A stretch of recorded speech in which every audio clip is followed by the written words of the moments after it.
Muito bem, nesse vídeo aqui eu vou te explicar mais 5 hábitos antidepressivos que você pode colocar na sua rotina sem nenhum custo e que vão te ajudar a tanto prevenir a depressão quanto acelerar o seu tratamento da depressão.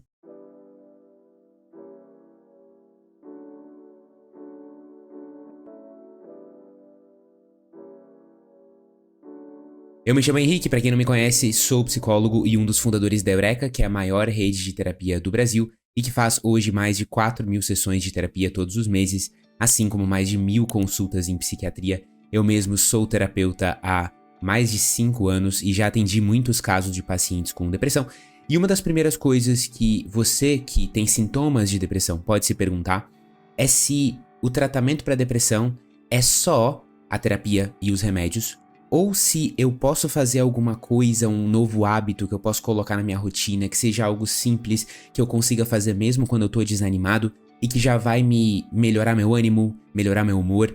E a resposta é que isso existe. E eu já passei 5 hábitos bem interessantes num outro vídeo, que tá linkado aqui na descrição, e hoje eu vou passar mais 5 hábitos antidepressivos que você pode colocar na rotina. E você não precisa assistir aquele primeiro vídeo para entender esse, pode começar por aqui e depois quando acabar você volta lá no primeiro vídeo em que eu já ensinei esses outros 5 hábitos. E o primeiro hábito da lista aqui é se expor ao máximo de luz natural e luz artificial ao longo do dia. E eu selecionei esse hábito porque além dele ser muito poderoso e fazer muita diferença no seu humor e no seu ânimo, ele é um dos mais fáceis de fazer porque não exige que você tenha uma super organização, uma super vontade, e funciona assim. Quando você se expõe a luzes fortes, especialmente a luz de fora da sua casa, mesmo num dia nublado, essa exposição à luz chega à sua retina e na sua retina existem alguns sensores, chamados sensores de melanopsina, que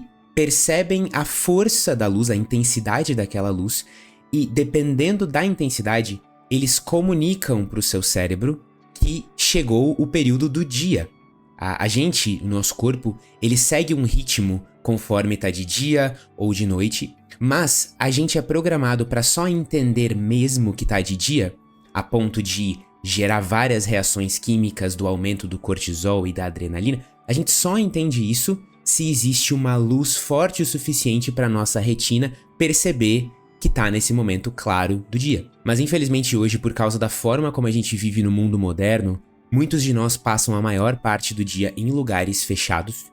A gente sai da nossa casa pro carro para entrar num escritório e não tem o nível de exposição à luz natural necessário, primeiro para acordar o nosso cérebro, produzir esse pico de cortisol e de adrenalina que é saudável pela manhã.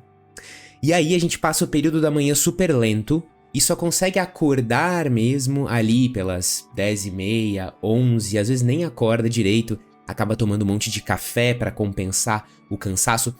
Uma das coisas que você pode fazer para ter muito mais bom humor e muito mais ânimo, especialmente no período da manhã, é, na primeira hora depois de acordar, pode ser logo depois de acordar, pode ser esperar alguns minutos e fazer isso, é você se expor à luz natural, à luz do dia, mesmo que esteja nublado, por pelo menos 10 minutos, sem nenhuma janela, sem nenhum teto, sem nenhum óculos de sol, só, por exemplo, caminhar 5 minutos até a esquina da sua rua e voltar, levar o seu cachorro para passear ou ir na padaria pegar alguma coisinha. Isso, por si só, já tem a capacidade, isso é demonstrado em vários estudos científicos, de aumentar o seu ânimo matinal, o seu bom humor, melhorar a sua paciência com as pessoas e melhorar, assim, os seus sintomas de depressão. Mas, se você acorda num horário em que não tem luz do sol, o que você pode fazer? Você pode ligar o máximo de luzes artificiais que você puder. Liga todas as luzes que você tiver em casa. Se possível, e você tem essa rotina, instale na sua casa luzes que são mais fortes do que as luzes convencionais. Porque, infelizmente, a força das luzes artificiais não chega nem perto da luz do lado de fora, mesmo num dia nublado. E esse é um grande problema do nosso jeito moderno de viver.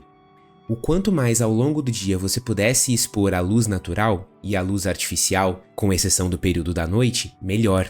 Então, se você trabalha, é preferencial você trabalhar perto de uma janela, por exemplo, para receber mais daquela luz e ligar todas as luzes do ambiente. Eu gosto sempre de trabalhar aqui perto dessa janela, tem uma luz bem forte aqui no meu rosto e outra luz bem forte de 40 watts LED aqui no meu escritório. Isso me ajuda a manter o meu foco, a minha atenção e o meu bom humor na parte clara do dia. E o segundo hábito da lista é você tratar a sua possível hiperglicemia. E aqui, vocês percebem que eu ainda tô falando sobre coisas que são bem físicas, ainda não tô falando de coisas psicológicas, mas eu tô priorizando coisas que são fáceis de você verificar e fazer algo sobre isso. E a hiperglicemia é uma das grandes causas de uma sensação de cansaço e fadiga crônicos. E hiperglicemia nada mais é do que você ter pré-diabetes ou diabetes. Significa que o seu nível de açúcar no sangue está muito alto, provavelmente porque você não está conseguindo tirar o açúcar do sangue e colocar para dentro das células, onde as células vão utilizar aquele açúcar como combustível para todo tipo de processo dentro da célula. O açúcar está ficando no seu sangue. Geralmente, o hormônio que faz esse processo de tirar o açúcar e colocar para dentro da célula, na maioria dos casos, é a insulina. Quando você é sedentário, não tem muita atividade física no seu dia, nem no seu trabalho, nem no exercício, e quando você tem um consumo alto de calorias, você por muitos meses e anos vai consumindo muito mais calorias do que você gasta, você vai acumulando gordura e muitas vezes você pode desenvolver essa pré-diabetes, essa resistência à insulina. Se o seu corpo não consegue colocar o açúcar para dentro da célula, a célula não consegue produzir energia também. Para todo tipo de processo, desde coisas que acontecem dentro da célula até contração muscular, energia para o seu cérebro, tudo isso fica pior, causando essa sensação de cansaço crônico. Ou seja, você precisa descobrir se possivelmente você tem resistência à insulina, pré-diabetes ou hiperglicemia, que são vários nomes para a mesma coisa. Como é que você descobre isso? O jeito mais fácil de descobrir isso é conversando com o seu médico clínico geral e pedindo para ele um exame de sangue que meça a sua hemoglobina glicada, também chamada de HbA1c, que é um exame que vai, através da medida do sangue, entender quantos % da sua hemoglobina foi glicolizada ao longo desses últimos 4 a 6 meses e te dá uma boa ideia de como tá a sua pré-diabetes, resistência à insulina nesses últimos meses. Infelizmente, é uma coisa muito mais comum do que a gente imagina. Se você tem estado sempre cansado, tem sobrepeso e você não tem atividade física na sua vida, não costuma ter uma vida muito ativa, não faz exercício, é bem provável que você possa ter hiperglicemia. Descobrindo isso, você pode fazer o tratamento. O melhor tratamento, claro, é fazer exercício físico e tentar reduzir um pouco do seu consumo de calorias, tirando um lanchinho ou outro, pegando uma opção com menos calorias para alguns alimentos, e aí você pode ver isso com um nutricionista, mas você fazendo o tratamento vai ter mais energia e menos cansaço. O terceiro hábito da lista é você praticar o seu diálogo interno compassivo. E aí a gente vai falar de algo mais psicológico agora. O diálogo interno compassivo nada mais é do que criar o hábito de falar com você mesmo como se você estivesse falando com alguém que você gosta. Por exemplo, talvez você já tenha percebido que a sua mente fala coisas muito duras pra você mesmo quando você comete um erro. Imagina que você tá fazendo uma receita na cozinha, você erra a quantidade de sal. Muitas vezes a nossa mente já começa a dizer: seu burro, seu idiota, como que você erra isso? Você já fez isso 1000 vezes, você é burro. Você falaria assim com o seu melhor amigo se o seu melhor amigo tivesse errado a mesma coisa? A maioria das pessoas me diz que não, que pro melhor amigo ela diria: olha, é normal, acontece, a gente às vezes fica distraído, tranquilo, a gente pode fazer de novo, pode tirar um pouco da comida e ver se ficou com menos sal. Não é isso que você diria pro melhor amigo? Por que é tão difícil a gente se tratar assim? E quando a gente tem depressão, costuma ficar pior. O nosso diálogo interno costuma ser ainda mais de auto-ódio. Então, um hábito muito bom é você fazer o seguinte: toda vez que você perceber que tá dando uma surra mental em você mesmo, se criticando, se odiando, você para, simplesmente percebe que isso aconteceu, e aí você pode escrever no WhatsApp ou mandar um áudio pra você mesmo num grupo secreto de WhatsApp, repetindo aquilo, só que da maneira como você falaria com o seu melhor amigo, beleza? No início é estranho, vai ser estranho você ficar gravando áudios. Se você estiver na rua, talvez você não consiga, e aí você pode só pensar em como você falaria. Mas é importante a gente substituir esse comportamento logo depois que ele aconteceu. Porque com o tempo vai virando um hábito e você vai aprendendo a falar com você mesmo como se estivesse falando com um amigo. O hábito número 4 da lista é você aumentar o nível de conexão social da sua vida. Hoje em dia, muitas pessoas que se sentem deprimidas também se sentem solitárias e desconectadas dos outros. Isso pode ser porque você tem uma relação complicada com a sua família, ou com o seu esposo, ou com suas amigas. Você pode ter se mudado ou mudado as suas circunstâncias e aí não conseguiu fazer amigos depois disso. E ainda mais quando a gente é adulto, fazer amigos não é tão fácil quanto era na infância, né? Mas a minha sugestão é o seguinte, que você primeiro entenda se você é uma pessoa mais extrovertida ou introvertida, ou seja, o quanto você precisa interagir com as pessoas. Todo mundo precisa interagir, alguns precisam interagir um pouquinho e já estão satisfeitos, como se elas tivessem um estômago menor, social, e outras têm um apetite social grande, então elas precisam interagir com muitas pessoas por bastante tempo para ficarem satisfeitas. E isso é uma coisa individual que você se pergunta e entende.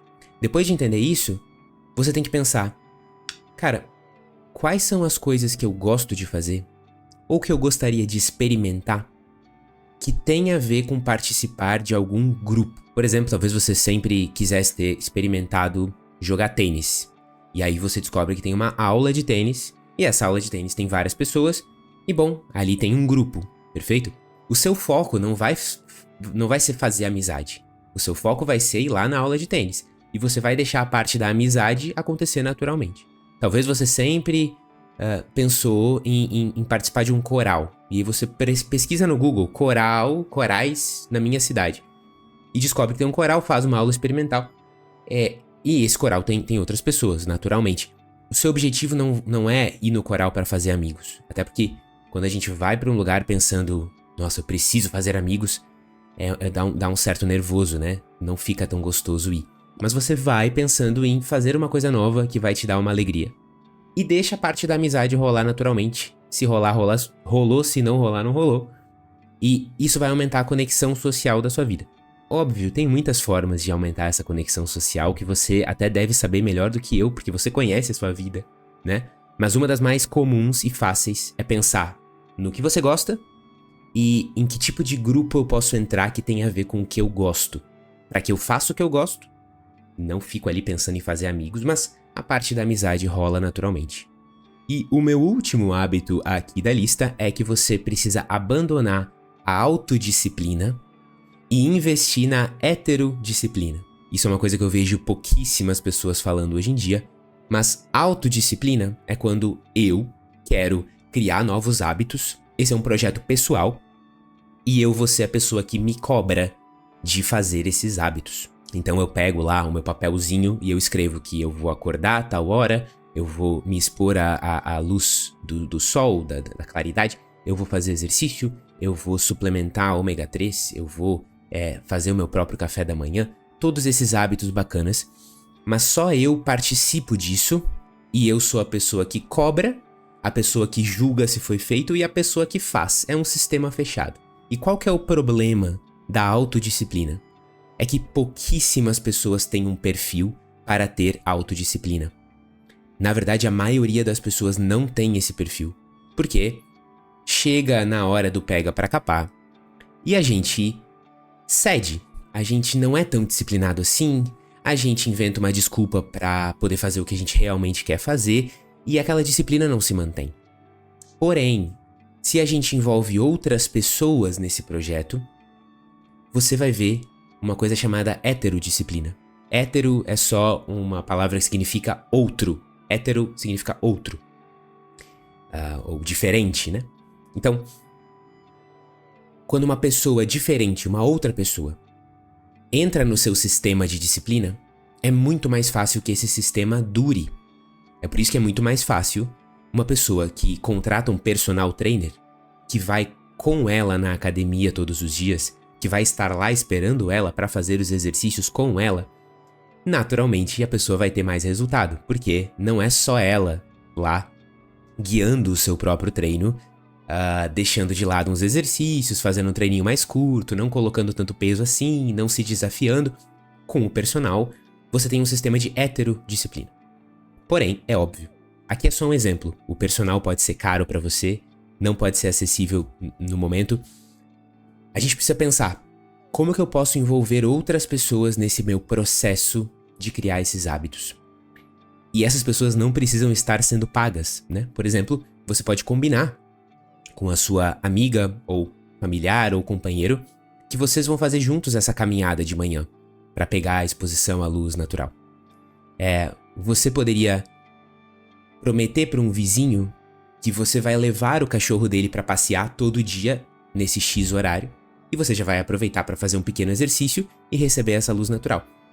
Você não tá pagando o seu vizinho, nem contratando o seu esposo, mas você tá se comprometendo com outras pessoas. E quando você tem um compromisso com outras pessoas, você, para não decepcionar essas pessoas, acaba fazendo.